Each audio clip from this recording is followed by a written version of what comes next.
የተከበራችሁና የተወደዳችሁ የሰሞነኛ ቤተሰቦች እንደምን አላችሁ? የዕለቱን ወታደራዊ መረጃዎች ወደ እናንተ ለማድረስ ተገኝተናል። በዛሬው መረጃችን የሩሲያው ፕሬዝዳንት ቭላዲሚር ፑቲን ለዩክሬን ማስጠንቀቂያን ሰጥተዋል። ፕሬዝዳንቱ የዩክሬን ጦር የዶንባስ ቀጠናን ሙሉ ለሙሉ ለቆ ይውጣ ሲሉ ተደምጧል። የዩክሬን ጦር አካባቢውን ለቆ ካልወጣም በቀጠናው ሰላም ሊመጣ አይችልም ሲሉም ተናግሯል። ኢራን ከ12 ቀናቱ ጦርነት ወዲህ ከባድ የተባለውን ወታደራዊ ልምምድ አድርጋለች። በወታደራዊ ልምምዱ ላይ የተለያዩ ሀገራት ተወካዮች የተገኙ ሲሆን ኢራንም አዳዲስ ሚሳኤሎችን ሞክራለች። የእስራኤሉ ጠቅላይ ሚኒስትር ቤንያሚን ኔታንያሁ ፕሬዝዳንታዊ ምህረት መጠየቃቸው የሚታወስ ሲሆን የሀገሪቱ ዜጎች ግን ጠቅላይ ሚኒስትሩ ምህረት አይገባቸውም እያሉ ናቸው። ላይክ፣ ሼር እና ሰብስክራይብ እያደረጋችሁ እስከ ፍጻሜው አብራችሁን ቆዩ ግብዣችን ነው። በቦሌ ትልቅ የኢንቨስትመንት እድል ከአርጂ ኤንድ ፋሚሊ ሪል ስቴት 40 በመቶ ቅናሽ። አዎ ሰምተዋል፣ 40 በመቶ ቅናሽ በቦሌ ከአዲስ አበባ ስታዲየም ፊት ለፊት አትራፊ የሚያደርጉ የንግድ ሱቆች በ40 በመቶ ቅናሽ ለሽያጭ ቀርበዋል። ግንባታቸው 90 በመቶ የተጠናቀቀ የገበያ ማዕከሉ 2 ሊፍት፣ ሙሉ ጄኔሬተርና ሲሲቲቪ የተገጠመለት ከተሟላ የፓርኪንግ አገልግሎትና የማያቋርጥ የከርሰ ምድር ውሃ ያለው ሱቆቻችን የተናጠል ካርታ የወጣላቸው ናቸው። አጠቃላይ ዋጋ ከ2 ሚሊዮን ብር ጀምሮ በቅድሚያ 30 በመቶ ብቻ በመክፈል ቀሪውን እየሰሩበት መጨረስ ይችላሉ። 11 ካሬ ጀምሮ በሚፈልጉት መጠን ሱቆችን ማግኘት ይችላሉ። ለመኖሪያ ቤት ፍላጎቶ አማራጭ ነን። ባለ 1፣ ባለ 2 እና ባለ 3 መኝታ ዘመናዊ አፓርትመንቶች ከ58 ካሬ ጀምሮ ዝግጁ ናቸው። እኛ ጋር ቤቶን በ150 ቀን ብቻ ይረከባሉ። ልብ በሉ፣ የንግድ ሱቆች 40 በመቶ ቅናሽ ለአጭር ጊዜ ብቻ ነው። ፈጥነው በእድሉ ይጠቀሙ። ስልክ ቁጥር 0996946076 ወይም 0991648600። አዋጭ ኢንቨስትመንት አርጂ ኤንድ ፋሚሊ ሪል ስቴት። የፑቲን ማስጠንቀቂያ፣ ዶንባስን ለቃችሁ ውጡ። የሩሲያው ፕሬዝዳንት ቭላዲሚር ፑቲን የዩክሬን ወታደሮች ምስራቃዊ ዶንባስን መልቀቅ እንዳለባቸው በድጋሚ አስጠነቀቁ። ይህ ሳይፈጸም በቆም እንደማይችል ይፋ አድርጓል። የዩክሬን ወታደሮች እነዚህን ግዛቶች ለቀው ይወጣሉ ወይም በኃይል ነፃ እናወጣቸዋለን ሲሉ ለኢንዲያን ቱዴይ ተናግሯል። ሞስኮ 85 በመቶ የሚሆነውን የዶንባስ ክፍል ተቆጣጥራለች። የዩክሬኑ ፕሬዝዳንት ቮሎዲሚር ዜሌንስኪ ግዛታቸውን መልቀቅ እንደማይቀበሉት ገልጿል። የፑቲን አስተያየት የተሰማው ፕሬዝዳንት ዶናልድ ትራምፕ የአሜሪካን የሰላም እቅድ ተደራዳሪዎች በሞስኮ ከተደረገ ውይይት በኋላም የሩሲያው መሪ ጦርነቱን ማቆም ይፈልጋሉ ብለው መግለጻቸውን ተከትሎ ነው። ሞስኮ የነበሩት የትራምፕ ተወካይ ስቲቪ ዊትኮፍ የዩክሬን ልዑካንን በፍሎሪዳ ለማግኘት አቅደዋል። ማክሰኞ በክሬምሊን የተደረጉት ውይይቶች ጥሩ የሚባሉ እንደሆኑ የተናገሩት ትራምፕ የሁለቱንም አካላት ፍላጎት ስለሚጠይቅ ምን እንደሚፈጠር ለመናገር በጣም ገና እንደሆነ አክለዋል። የአሜሪካ የመጀመሪያው የሰላም እቅድ አሁንም በዩክሬን ቁጥጥር ስር ያሉ የዶንባስ ቦታዎችን ጨምሮ ለፑቲን ለማስረከብ ሀሳብ ቢቀርብበትም የዊትኮፍ ቡድን በሞስኮ አዲስ ሀሳብ ማቅረባቸው ታውቋል። ፑቲን በዴሊ ከሚያደርጉት ይፋዊ ጉብኝት በፊት ከኢንዲያን ቱዴይ ጋር በነበራቸው ቃለ ምልልስ በዊትኮፍና በጃሬድ ኩሽነር የቀረበውን አዲሱን እቅድ እንዳላዩ ተናግሯል። ለዚህም ነው እያንዳንዱን ነጥብ መከለስ የነበረብን፣ ይህም ረጅም ጊዜ ፈጅቷል ሲሉ ፕሬዝዳንቱ ተናግሯል። ሞስኮ ከአንዳንድ የአሜሪካ ሀሳቦች ጋር እንደማትስማማ ተናግሯል። አንዳንድ ጊዜ አዎ ስለዚህ ጉዳይ መወያየት እንችላለን ብንልም ግን ላንስማማበት እንችላለን ሲሉ ፑቲን ተናግሯል። ነጥቦቹን ግን አልጠቀሱም። በሩሲያ ኃይሎች የተያዙት የዩክሬን ግዛቶች ዕጣ ፈንታና የዩክሬን ደህንነት ዋስትናዎች ዋነኛ አከራካሪ ነጥቦች ናቸው።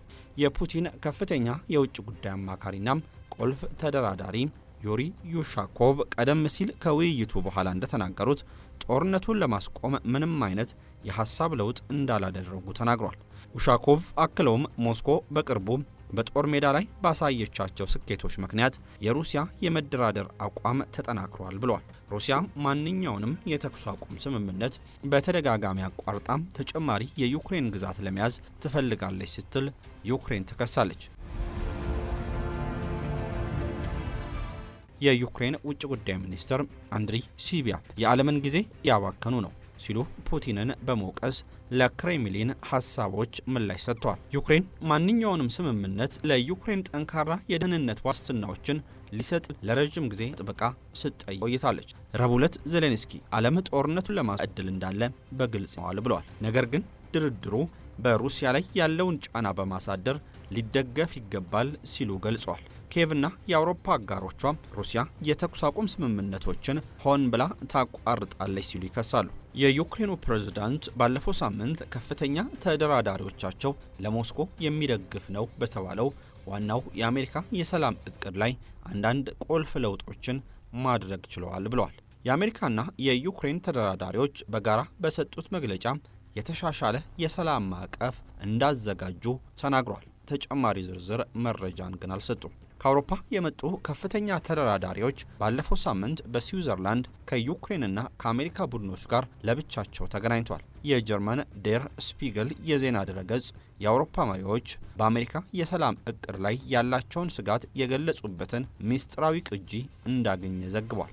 አሜሪካ በደህንነት ዋስትናዎች ላይ ግልጽነት ሳይኖር የዩክሬን ግዛቶችን አሳልፋ ልትሰጥ ትችላለች ሲሉ የፈረንሳዩ ፕሬዝዳንት ኢማኑኤል ማክሮን ሰኞ ዕለት በተደረገው ስብሰባ ላይ መናገራቸው ይታወቃል። የጀርመኑ ቻንስለር ፍሬድሪክ መርዝ በበኩላቸው ዜሌንስኪ በሚቀጥሉት ቀናት ውስጥ በጣም ጥንቃቄ ማድረግ እንዳለባቸው ማስጠንቀቃቸውም ተጠቅሷል።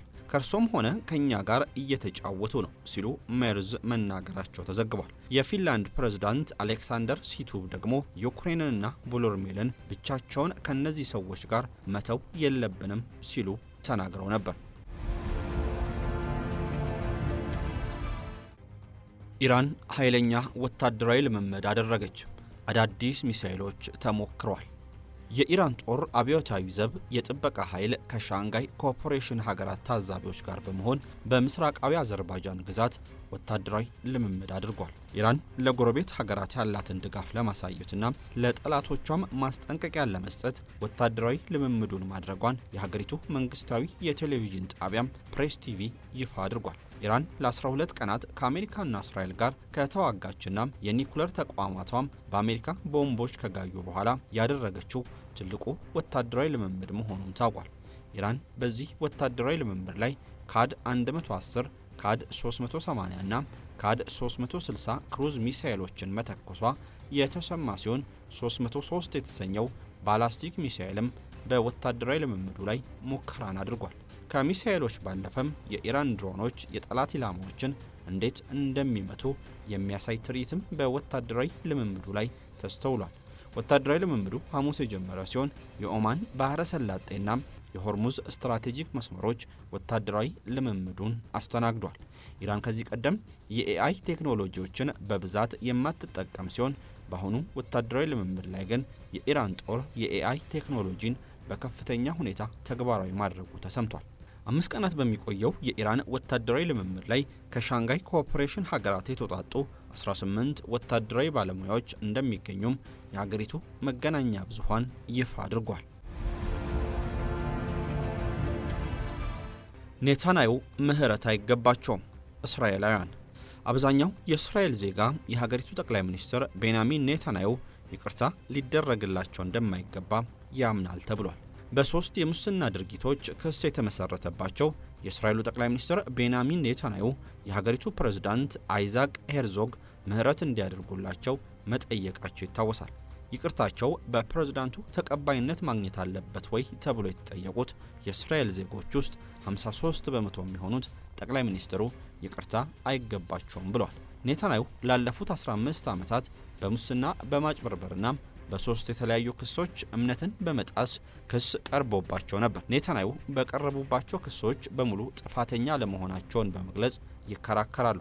ጠቅላይ ሚኒስትሩ በቪዲዮ ባስተላለፉት መልእክት የፍርድ ቤት ክስ ሂደቱን እስከ መጨረሻው ማየትን ይመርጡ የነበረ ቢሆንም የሀገሪቱ ፍላጎት ግን ከዚህ በተቃራኒው የሚፈልግ ነው ብለዋል።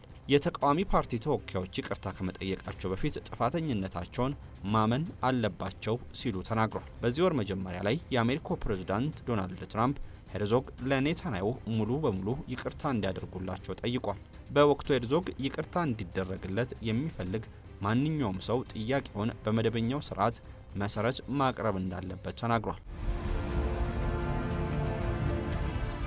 የጠቅላይ ሚኒስትር ጽሕፈት ቤት ኔታንያሁ የዚህን ያልተለመደ ጥያቄ አስፈላጊነትና አንድምታው ግምት ውስጥ በማስገባት በማለት ለፕሬዝዳንቱ የጻፉት የይቅርታ ደብዳቤ ይፋ አድርጓል። ፕሬዝዳንቱ መቼ ውሳኔ ላይ እንደሚደርሱ የሚጠቁም ነገር የለም። እንደ አውሮፓውያኑ አቆጣጠር በ2020 ቤንያሚን ኔታንያሁ ለመጀመሪያ ጊዜም ችሎት ፊት የቀረቡ የእስራኤል ጠቅላይ ሚኒስትር ሆኗል። ጠቅላይ ሚኒስትሩ ላይ የቀረበው የመጀመሪያው የክስ መዝገብ ውለታ እንዲዋልላቸው ከሚፈልጉ ከፍተኛ ባለሀብቶች ስጦታዎችን በዋናነት ሲጋራና ሻምፓኝ መቀበላቸው ተጠቅሷል። በሁለተኛው ክስ ደግሞ የአንድ የእስራኤል ጋዜጣን ስርጭት ለማሻሻል በምላሹ አዎንታዊ ሽፋን ለማግኘት ቃል ገብቷል የሚል ክስ ቀርቦባቸዋል። በሶስተኛው ክስ አቃቤ ሕግ በአንድ የዜና ድረገጽ አዎንታዊ ሽፋን ለማግኘት በሚል ለአንድ የእስራኤል የቴሌኮም ኩባንያ ተቆጣጣሪ የሚጠቅሙ ውሳኔዎችን አሳልፈዋል ይላል። ኔታንያሁ ሁሉንም ክሶች ጥፋተኛ አይደለውም በማለት የተከራከሩ ሲሆን ችሎቱን የፖለቲካ ተቃዋሚዎቻቸው የሌለን ነገር ለመፈለግ የመሰረቱት ነው ሲሉ ፈርጀውታል። ይቅርታው እስራኤል ሀገራዊ አንድነትን በማጎልበት እድሎችን እንድትጠቀም እንደሚረዳት ገልጿል።